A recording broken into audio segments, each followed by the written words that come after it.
अब हमें नाजरीन यहाँ तक के पता लग गया कि हमने किस तरह H2S में किसी बंदे को एक्सपोजर लिमिट कितनी होनी चाहिए, एक्सपोजर लिमिट के कौन कौन इसमें जोन के लिहाज से किस तरह डिवाइड किया जा सकता है। यहाँ तक में ये पता लग गया कि फ्लेमेबल जोन कौन सा होता है, लिमिट्स कौन कौन सी होती हैं, अपर एक्सप्लोजिव लिमिट्स क्या क्या होती हैं, लोअर एक्सप्लोजिव लिमिट कौन कौन सी होती हैं। अब हमें H2S को डिटेक्ट करना है कि हमारे पास हमें पता लग गया ये कैसे पता लगाना है कि H2S की डिटेक्शन के लिए कौन कौन से तरीके हैं, कौन कौन से मेथड्स हैं, कौन कौन से सिस्टम हैं। तो अब इसके बारे में डिस्कशन होगी हमारी फर्दर। और इसमें नंबर 1 पे आता है प्लांट फिक्स गैस मॉनिटर। और इसमें क्या होता है प्लांट फिक्स गैस मॉनिटर, इसको एक किस तरह एक बटन की तरह होता है। ये हमारे हर पर्सन के पॉकेट के ऊपर थोड़ी जगह पे आपको प्लांट फिक्स गैस मॉनिटर, इसके ऊपर एक फ्लैश लाइट होती है और एक अलार्म होता है। किसी को डिटेक्ट हो जाए, पता लग जाए कि मुझे H2S ने मुझे इनहेल कर लिया है, मैंने इसमें वो स्मेल जो सी है वो लॉस कर दे, उसको सूंघना जो सा ना आ रहा हो, तो वो क्या करता है अलार्म जाता है, पता लग जाता है कि इस बंदे को H2S गैस जो सा है वो उसको अकर हो गई है, उसकी प्रॉब्लम सफोकेशन में हो रही है। ठीक है। और एक पोर्टेबल गैस मॉनिटर होता है जो कि क्या किया जाता है, कोई वर्क प्लेस है हमारे पास, उसके सेंटर में उसको प्लेस किया जाता है और जो 15 मीटर की रेंज होगी उसके अंदर 15 मीटर की रेंज है, उसके अंदर ही पोर्टेबल गैस मॉनिटर जो सा है वो प्रॉपरली उसको डिटेक्ट कर लेता है। और अगर पता लग जाए उसको इस वर्क प्लेस पे है तो फ़ौरन अलार्म बजने शुरू हो जाते हैं। ठीक है। और फ़ौरन फिर इवैक्यूएट करने का सब लोग वहाँ उस वर्क प्लेस को खाली कर देते हैं। ठीक है। अच्छा, इसके अलावा H2S पर्सनल क्लिप भी होता है एक, ये भी एक उसी तरह जिस तरह मैंने बटन बताया एक क्लिप की तरह होता है। ये इसके ऊपर बीप होती है। ठीक है। वो फ़ौरन ही बीप जो सी है वो सुनाई देने लग जाती है, साउंड सुनाई देने लगे, उसकी फ्लैश लाइट होती है, वाइब्रेशन भी अकर होने लग जाती है। ठीक है। तो जो पर्सनल टॉक्सिक क्लिप है उसको जो प्रेस ब्लू बटन है फॉर ऑटो कैलिब्रेशन, हम चेक करते हैं हम टेस्ट के लिए ब्लू जो बटन बनाते हैं उसके ऊपर हम टेस्ट करते हैं कि हमारे पास इर्द गिर्द का टेस्ट तो नहीं है।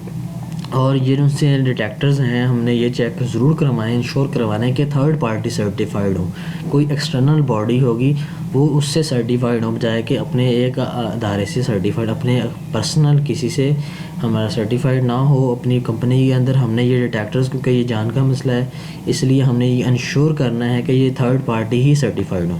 ठीक है। नेक्स्ट हम चलते हैं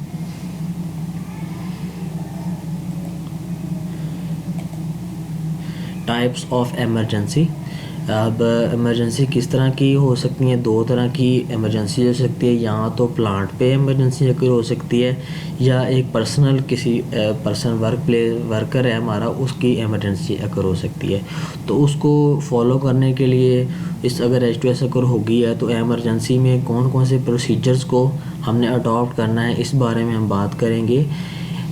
हमने अगर तो पर्सनल हो या प्लांट पे हो दोनों में सेम प्रोसीजर ही हमने यूज़ करना है। सबसे पहले क्या करना है, पता लगे कि इमरजेंसी अगर होगी है, stop the work. Number 1 stop the work, हमने वो काम रोक देना है। हमने मैनेज योर इक्विपमेंट, हमने जो हम अगर तो हम कोई इस्तेमाल कर रहे हैं, हम लाइव इंस्ट्रूमेंट इस्तेमाल कर रहे हैं, हम इलेक्ट्रिकल इंस्ट्रूमेंट इस्तेमाल कर रहे हैं, वो चलता नहीं रहना चाहिए, उसको हमने ऑफ़ करना है, मैनेज करना है, उसको टूल बॉक्स स्टॉक में अपने बॉक्स में डाल के उसको बंद कर देना है। ठीक है। और उसको प्रॉपरली बंद करना है। ठीक है। या ना हो कि वो दोबारा चलने लगे, किसी और के लिए मसला बने। हमने अब देखनी है विंड डायरेक्शन हमारी क्या है। हम जो मेनली हमारी जो इंडस्ट्रीज होती हैं उन पे ऊपर ना विंड सॉक लगा होता है। अगर तो वो इंडस्ट्री में हम विंड सॉक की जिस डायरेक्शन में विंड सॉक मूव कर रहा है, आपको पता लग जाए कपड़ा किस तरफ जा रहा है, बूम बना होता है, कपड़ा मूव कर रहा होता है, तो अगर तो वो जिस तरफ मूव कर रहा है तो अपने उसकी ऑपोजिट डायरेक्शन में जाना है। ठीक है। एयर भी उस तरफ जाएगी, H2S गैस भी उस तरफ जाएगी जिस तरफ हवा का रुख होता है। अगर आपने उसी तरफ जाना शुरू कर दिया तो आपके ज़्यादा चांसेस हैं कि आप उसको इन ट्रैप में उसके चक्कर में आ जाएंगे, तो आपने उसकी ऑपोजिट डायरेक्शन में जाना है। ठीक है। और उसके अलावा use your emergency escape hood. अब एमरजेंसी एस्केप हुड हर बंदे ने पहना होता है इंडस्ट्रीज़ में, तो उसको इस्तेमाल करना है। वो थोड़ी देर के लिए आपको ऑक्सीजन प्रोवाइड करेगा। ठीक है। तो उसके बाद आपने वो उस देर के लिए टॉक्सिक गैस से हम बच जाएंगे, तब तक आप निकल सकते हैं उसके अंदर। ठीक है। और आपने उसके अंदर 315 बार प्रेशर होता है उसके अंदर, किस टॉक्सिक गैस को इनसाइड हुड के आने नहीं देता, और 15 मिनट इसका टाइम होता है, उसके अंदर अंदर तक ये ऑपरेट कर सकता है। Go perpendicular to the wind direction towards near assembly point. अब असम्बली पॉइंट वो एरिया होता है जब भी किसी प्लांट में, किसी भी इंडस्ट्री में अगर अकर हो जाती है इमरजेंसी, तो उस इमरजेंसी में एक एरिया स्पेसिफाइड होता है कि इस एरिया में सब लोगों ने इकट्ठा होना है। तो जिस तरफ जहाँ से विंड डायरेक्शन उसके परपेंडिकुलर मूव करके आपने नियर टू असम्बली पॉइंट जाना है, ठीक है। असम्बली पॉइंट पे गैदर होना है। असम्बली पॉइंट के डिफरेंट नेम्स हैं, ये भी आपको क्वेश्चन पूछता है कि what are the names of different names of assembly point. Assembly point के इसको मास्टर पॉइंट भी कहते हैं किसी इंडस्ट्री में, सम इंडस्ट्रीज़ में इसको सेफ पॉइंट भी कहते हैं, मार्चिंग पॉइंट भी कहते हैं। अब हमने क्या करना है कि हेड काउंट ये होता है, अब हेड काउंट करने हैं डिफरेंट पर्सनस के। हेड काउंट ये है कि किसी भी एक बंदा जो सा होता है वो एक पॉइंट पे खड़ा होता है हायर पोजीशन पे, ठीक है। उसे वो चेक कर रहा होता है कि जितने पर्सन प्लांट के अंदर थे वो उतने ही पर्सन असम्बली पॉइंट पे इकट्ठे हुए हैं या नहीं हुए हैं। इसे जो सा है वो असम्बली, इसे हेड काउंट कहते हैं, ठीक है। वो किया जाता है अगर तो सारे पर्सन ठीक थे, अगर वो उसी असम्बली पॉइंट पे आ गए तो ओके, नहीं तो फिर दोबारा वो चेक करते हैं कौन सा बंदा अंदर है, ठीक है। तो उसके क्लासिफिकेशन की है। नेक्स्ट हमारा टॉपिक है H2S जोन क्लासिफिकेशन। उसमें कौन कौन से जोन इसमें क्लासीफाई किया है। ग्रीन जोन जो सा है उसमें अगर हमारी H2S गैस है 50 ppm से लेस है तो उसे ग्रीन जोन में डिवाइड किया है। अगर येलो है, अगर 100 ppm से लेस है तो येलो में, और अगर 1000 ppm से ज़्यादा है तो एम्बर कलर में, और 1000 उससे अबव है तो रेड में है, ठीक है।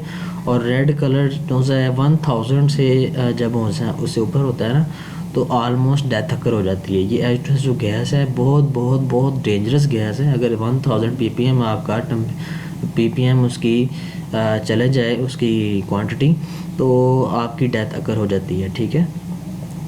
और इसको मार्किंग कर देते हैं डिफरेंट जोन को, और हार्ड बैरिकेड लगाते हैं, सेपरेशन कर देते हैं। तो सिर्फ ओनली जो अटेंडेंट जो से है also there to check every entrant in the zone. कोई भी अंदर आने वाला बंदा पहले उधर एक अटेंडेंट खड़ा कर दिया जाता है, वही एंट्री पर्पज़ के लिए सारा, कि अगर वो किसी को आने देता है तो फिर वही बंदा आ सकता है, उसके अलावा कोई और बंदा उस जगह पे नहीं आ सकता। इसके डिफरेंट हेल्थ इफ़ेक्ट्स हैं, ठीक है। H2S के 10 ppm पे हो तो आई इरिटेशन होती है, आँखों में इरिटेशन स्टार्ट हो जाती है। 150 से 100 ppm तो हो तो स्लाइटली क्या होता है, रेस्पिरेटरी ट्रैक्ट में इरिटेशन हो जाती है। आफ्टर 1 आवर एक्सपोजर, 1 घंटे के एक्सपोजर में 100 ppm से कफिंग होती है, खांसी, eye irritation, loss of sense smell आ जाती है, ये सारी चीज़ें हैं। उसके बाद 300 ppm इसकी कंसनट्रेशन हो तो फिर क्या होता है, सीवियर रेस्पिरेटरी ट्रैक्ट इरिटेशन हो जाती है आफ्टर 1 आवर एक्सपोजर, ठीक है। 500 700 हो तो लॉस ऑफ कॉन्शियस, बेहोश हो जाता है बंदा, ठीक है। 700 से 1000 हो रैपिड अनकॉन्शियस होने लगती है, लॉस ऑफ रेस्पिरेशन, और डेथ आफ्टर 1 to 3 मिनट। ये देखें ना आप कि ओनली 1 से 3 मिनट के अंदर जो उनसे है ये क्या हो जाती है, डेथ अकर हो जाती है इसकी एक्सपोजर से, इस कंसनट्रेशन पे हो 700 से 1000 पे। अगर ये 1000 से 2000 ppm हो, अनकॉन्शियस एट वंस, एकदम से ही झटका लगता है बंदे को, लॉस ऑफ रेस्पिरेशन, और हमारा जो सांस लेने का अमल ख़त्म हो जाता है। Death in a few minute, थोड़े डेथ में occur after if individual is removed to fresh air at once, ठीक है। ऐसे भी होता है कि अगर वो एक्सपोजर में आ गया इस लिमिट में तो थोड़ी देर के लिए तो बाहर आएगा फ्रेश एयर में, लेकिन फिर भी उसकी डेथ अकर हो जाएगी, ठीक है। नेक्स्ट हमारा टॉपिक है परमानेंट टू वर्क। अब परमानेंट टू वर्क हम नेक्स्ट में पढ़ेंगे, नेक्स्ट लेक्चर में हमारे। ये भी एक बहुत ही इंटरेस्टिंग टॉपिक है, तो इसके बारे में डिस्कशन करेंगे हमारे नेक्स्ट टॉपिक में। तो मेरे चैनल को सब्सक्राइब करिएगा आप। MTech HSE का मेरा चैनल है, और सब्सक्राइब करना है, लाइक भी करना है, और इस तरह की वीडियोस मज़ीद देखने के लिए मेरे साथ रहिएगा।